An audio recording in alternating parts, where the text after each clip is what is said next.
All right, let's just get started. I'm not going to waste any of your time. So right off the bat, in order to get Chrome on your liveries in iRacing, you obviously need to have a photo editor of some sort of graphic design program. I use paint.net. It's free. You can just type in paint.net in your Google search. You'll find the download. You can also use GIMP or Photoshop, whatever you're comfortable with. I'm not going to teach you how to use the program.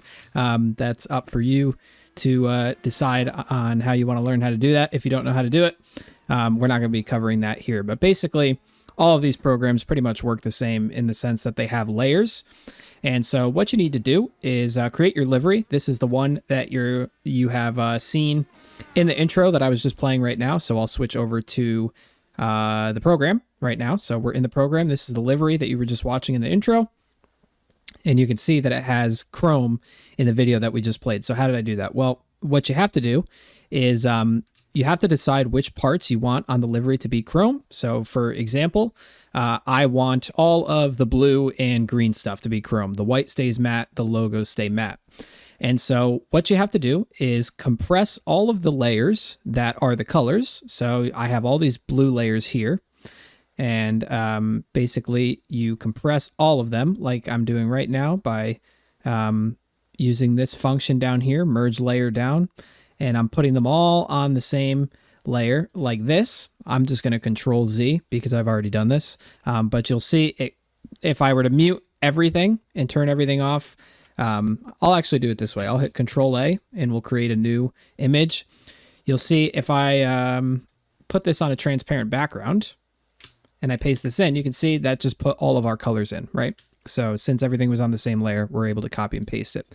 Now, this is the important thing about iRacing. This is our spec map page. So this is the page where we select all of the metallic stuff and whatnot. And so you can see how I've done this is the way iRacing works is green is matte for your color coding on this page. Red is for metallic or chrome, and pink is kind of like an in-between gloss and chrome-ish. It's metallic, but it's kind of not at the same time. It's like a satin finish. So what you need to do is obviously select the parts that you want to be chrome, and you're going to turn that red. I find the easiest way to do this is to select your colored layer, and then just go into the hue and saturation, and turn everything to one color. So I'm just going to make it black, for example, and then we're going to turn it to gray. So everything is unison. So I just increase the lightness. Then just go to sepia. This will turn everything brown. And then you can just jack the saturation up like I'm doing right now until you get a full red. It really needs to be that 255, 100, 100, like the just brightest red you can get. That'll give you that really metallic finish. So you can see that was super easy to do.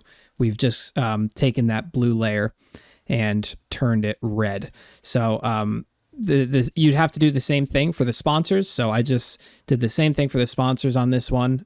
You can see how I did it here. I just compressed all the sponsors onto the same layer, and then I just made them white, did a sepia, and then turned it lime green. Super easy.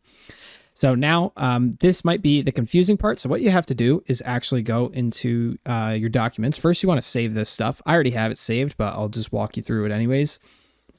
Make sure if you're using paint.net that you get a codec to be able to save .tga files. I don't remember if the program comes with it or not, and you might have to do that for Photoshop files as well. I'm pretty sure I had to do that in the past. Super easy to do. You just type in PSD codec or TGA codec in Google for paint.net. You'll find it super easy. And so the way that you're going to do this is you're going to save. You need to know your iRacing account ID. It's actually really easy to find. You just have to log on to the members.iRacing site and click on My Account, and it is your customer ID that is right there on your information page of My Account. So it's like the first thing you see. And so basically all you're going to do is save this as a TGA file.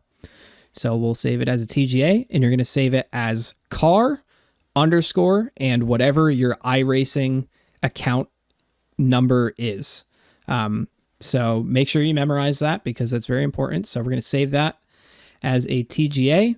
make sure the bit depth is set to 32. That's a transparent, like that's the way that transparency works with TGA files. So just flatten that.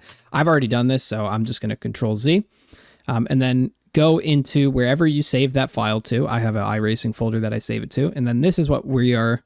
All right, so I'll show you how I got to this page. You're probably wondering, what the heck is this? Well, iRacing temporarily stores spec maps for cars. And so if you're finding it difficult to get that metallic finish or whatnot, and you're trying to wonder why it's not working, you actually need to go into the car that you just drove and update the spec map yourself by what you just saved. So this is our spec map right here. You can see it's all transparent layers with the red and the green that we made.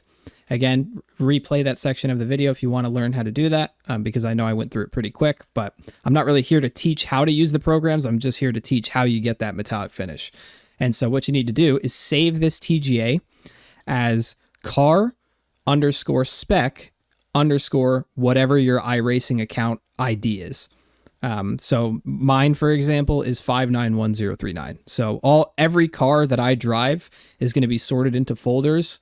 And in those folders is going to have a car that's car underscore my ID and then car underscore spec underscore my ID. We would save this as a TGA. So we would car underscore spec underscore our account number, save it as a TGA, save it wherever you want. I've already done it, so I'm not going to overwrite anything that I've done. And then what you're going to do is wherever you save those files, actually, you know, it probably doesn't even matter, because I've already finished it. So we'll just save it anyways. All right, so you can see, I'm not going to drag and drop them in because I already have done that and I don't want to break anything, but you can see we have the two here, car 591 and then car underscore spec 591. So those are our two TGA files that are going to give us the metallic finish. And so what you have to do is this is how you locate the folder with all of the cars. Go ahead and go to Documents and then go to iRacing. And then you're going to go to Paint right here. And in the Paint, go to whichever car that you're updating the texture for. So for this example, I was using the Indy car. So go to Dallara IR18 for our example. And then you can see there's all these cars in here, and you're probably wondering, how the hell am I supposed to find out which one I am? Well, that's what you need your customer ID for. So these car 91039, that is my car. So every time I load the sim, it's going to load my car for that. All these other ones are all of the other people that you've driven with, and or I have some collections as well from Trading Paints, and that's what these are. So anyways, you have these MIP files here. You don't need to worry about that because your TGA is going to automatically update that. And so literally all you have to do, and why I'm making this video in the first place, is because people made these super long tutorials. It's actually so easy. Once you make your red and green finish on the transparent layer, literally all you have to do is drag and drop these two files into this folder, and then in the program, hit Control R, and that'll refresh the car for you. You don't even have to use Trading Paints for this. So after that, literally all you have to do is drag and drop those two files into the car folder. Once you've made the red and the green transparent layer like we have here, and then hit Control R when you're in the program, and the car will be metallic. It's that easy. I don't know why there's like 40-minute tutorials out there and all of these super in-depth tutorials making this seem harder than it is. It's actually the easiest thing in the world, and that's why I wanted to make this video, is because this can be done in literally like 2 minutes. It's the easiest thing ever. I hope you guys enjoyed. I hope I helped at least some people out with that, because I was trying to figure out how to do that for like at least over a year. So that's it. Thank you guys. And if you need any more tips with liveries or stuff, I might do this in the future. But as for now, that's it. I'll see you in the next one.